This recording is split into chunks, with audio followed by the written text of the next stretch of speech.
Allahu Akbar. Allahu Akbar. Allahu Akbar.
Hai, Assalamualaikum. Selamat pagi. Okey, hari ni saya akan cerita pasal tajuk pengertian awal Muharram. Okey, sebab kita nak masuk awal Muharram dah kan esok. Jadi hari ni 29 Zulhijjah, last tahun ni lah. Okey, untuk tahun depan 1 Muharram start esok. Okey, jadi untuk hari ni jangan lupa baca doa akhir tahun dan esok dan doa awal tahun lepas maghrib. Okey, sebelum maghrib doa akhir tahun lah. Okey, jadi siapa yang puasa hari ni, selamat berpuasa lah. Okey, dan esok juga selamat puasa untuk esok juga. Okey, jadi sebelum saya cerita pasal pengertian awal Muharram ni, saya nak cerita dulu lah pasal Sajus Haramain. Okey, ni Sajus Haramain. Okey, dalam plastik wrap macam ni. Okey, kalau boleh tengok memang secure lah. Okey, sebelum kami hantar kat customer kami, kami akan wrap macam ni dulu. Pastikan barang dalam ni tak terkeluar. Okey, sebab takut juga kan, kadang-kadang orang yang tak tahu dia akan baling-baling macam tu je, takut nanti kotak kemat dan sebagainya, dan juga takut barang terkeluar daripada kotak lah. Okey, jadi nak secure tu kami akan wrap macam ni. Okey, dan kalau barang tuan-tuan dapat, sebelum tu saya minta tolong macam biasalah, share live ni. Okey, siapa nak join kontes tu, ni lah peluang. Share live ni, komen dekat bawah tu kata nak join kontes. Okey, dan saya rasa semua orang dah tahu juga pasal kontes tu. Jadi saya akan ulang lagi sekali. Jadi siapa yang dah rasa macam nak join kontes tu, sebab ada hadiah lumayan nanti, ada hadiah menarik nanti, 3 orang pemenang.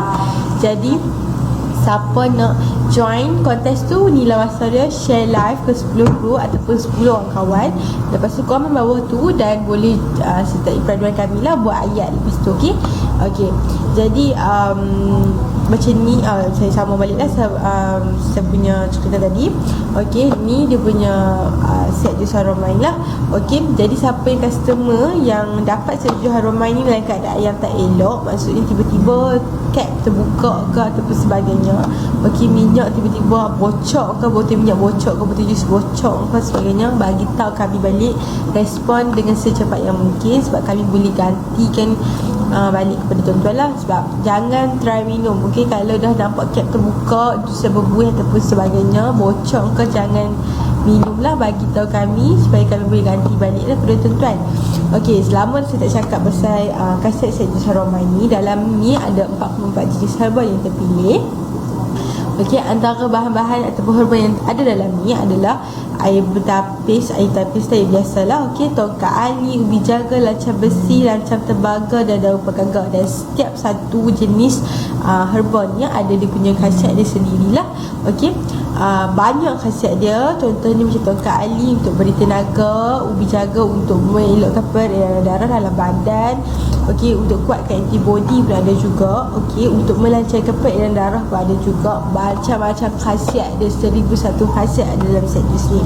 Okey, jadi siapa yang nak try set jus ni, jangan risau, sebab kami tak letak bahan kimia ataupun bahan pengawet atau bahan yang boleh merosakkan tubuh badan tuan-tuan. Kami hanya letak bahan organik 100% saja. Okey, satu jenis saja barang yang air bertapis. Lepas tu semua yang 44 jenis herba. Lepas tu tak ada campur dengan asid ke apa benda, tak ada. Memang semua adalah bahan-bahan semula jadi je yang kami letak dalam ni. Okey, rebusan akar kayu ataupun herba-herba yang terpilih, okey, untuk menghasilkan jus. Dan minyak ni okey dibuat daripada minyak kambing gurun, daripada kambing gurun lah, okey, ataupun dikenali sebagai minyak haromain. Minyak ni ada nampak gambar kat bawah tu. Ya. Ada orang tanya boleh ke minum minyak tu? Okey, ada orang tanya boleh ke minum minyak ni. Minyak dalam botol cap ni pun boleh minum. Maksudnya dalam botol kaca pun boleh minum. Dalam botol plastik macam ada kat gambar tuan-tuan belah kanan skrin tuan-tuan, yang botol kecil 80ml tu pun, yang tu pun boleh minum. Okey, minyak tu pun boleh minum, ni pun boleh minum. Okey, ni amalkan sehari 1 sudu untuk orang yang ada masalah buah pinggang ataupun untuk orang yang ada masalah batuk, lelah, penat. Okey, yang buasir pun boleh. Okey, yang bisa dalam perut pun boleh, kencing tak lawas. Loh, cantik tu lah. Tadi lighting ke pemain?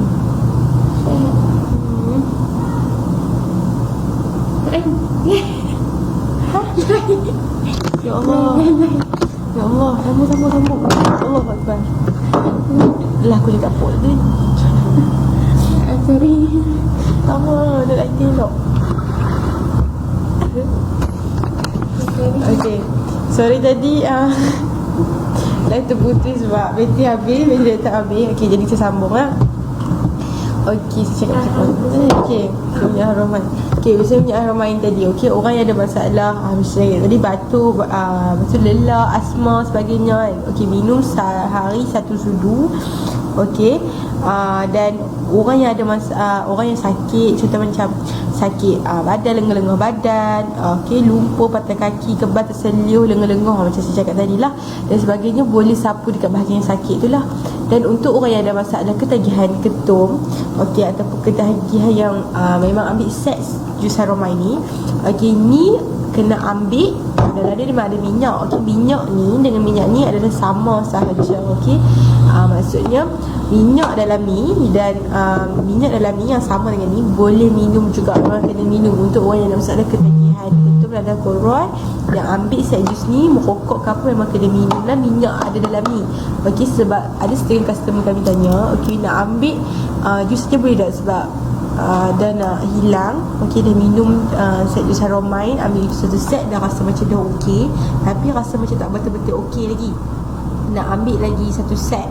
Okey, nak ambil lagi satu set. Okey, memang kena ambil satu set yang ada minyak sekali, sebab minyak tu fungsi dia untuk melancarkan, untuk memudahkan, okey, untuk clear getah-getah ketum buang dalam badan. Kalau tak ambil minyak ni, dia akan makan masa yang lama juga untuk clearkan getah-getah ketum daripada dalam badan tu lah. Okey, sebab tu kami memang suruh ambil minyak sekali. Okey, tu syarat adalah.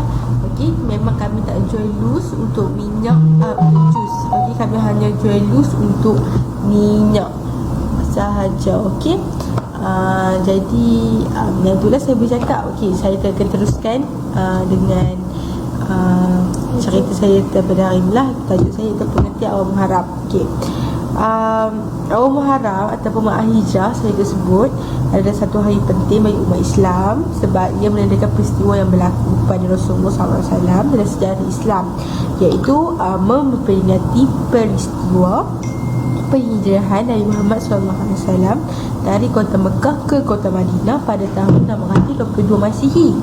Okey, sebab tu kita adakan awal Muharram. Maksudnya start penghijrahan Rasulullah daripada Mekah ke Madinah tu dikira sebagai satu hijrah lah, satu Muharram lah. Okey, dan bagi takwim dan satu Muharram ni adalah tahun baru, mulai tahun baru bagi takwim hijrah lah. Okey, namun tahun hijrah Rasulullah SAW dari Mekah ke Madinah itu disebut sebagai permulaan kiraan bagi kalender hijrah. Okey, kalender hijrah secara rasmi bermula ketika zaman Rasulullah SAW. kalender ini hanya bermula pada zaman Khalifah Ar-Rashidin, iaitu kedua itu Sayyidina Umar Al-Faruq radhiyallahu anhu. Okey, terdapat beberapa cadangan lain. Maksudnya start guna kalender hijrah ni bermula pada Khalifah yang kedua lah. Pada zaman Khalifah yang kedua pula. Betul lah, Khalifah yang kedua, iaitu zaman Khalifah Ar-Rashidin, iaitu Sayyidina Umar lah. Pada zaman tu baru dia start guna kalender hijrah ni. Okey, baru dia start kira balik pada zaman Rasulullah mula hijrah pada Mekah ke Madinah tu. Okey, ada yang cadang so guna start pada tahun kelahiran Nabi Muhammad. Okey, macam-macam cadangan lah ada. Tapi pandangan yang kukuh, pandangan yang eloknya ambil waktu penghijrahan Rasulullah SAW pada Mekah ke Madinah lah. Okey, dan pentingnya penetapan tarikh ini adalah untuk menerangkan betapa tarikh hijrah ni adalah satu anjakan para ulama dalam sejarah agama Islam, di mana pertama kali dalam sejarah Islam seorang Nabi dan Rasul membentuk kerajaan dengan segala kesukaran dan berjaya membuat hubungan diplomatik dengan beberapa negara serta menyampaikan dakwah Islam secara global hingga Islam tersebar ke mana dunia. Maksudnya start pada penghijrahan Nabi Muhammad SAW daripada Mekah ke Madinah tu adalah satu titik permulaan di mana Islam mula disebarkan melalui terang-terangan. Okey, sebelum ni kan secara persembunyian je. Bila Rasulullah SAW berhijrah daripada Mekah ke Madinah, dah start kat Madinah tu, okey, mulalah hubungan diplomatik dibuat, hubungan ajak secara grundingan dibuat, dan Islam mula disebarkan secara terang-terangan lah. Okey, jadi yang tu sahaja pengertian Ma'al Hijrah. Jadi selamat menyambung Ma'al Hijrah. Moga Ma'al Hijrah yang nak masuk ni adalah Ma'al Hijrah yang terbaik lah untuk tuan-tuan dan perempuan. Okey, sebuah penghijrahan tuan-tuan dan perempuan diridai oleh Allah. Jadi siapa-siapa yang nak berhijrah daripada keadaan yang sebelum ni tak elok, sebelum ni rasa macam diri tu tak apa-apa nak okey, daripada keadaan yang lebih okey, mulalah niat berazam untuk ubah kepada yang lebih elok lah, keadaan diri yang lebih elok lah. Okey, jadi siapa-siapa yang nak ada niat nak berhenti pada masalah ketagihan keturunan Quran, boleh buat dengan segera lah, sebab nak masuk tahun baru ni. Okey, insyaAllah kita kita bersama-sama berubah menjadi insan yang lebih baik. Assalamualaikum.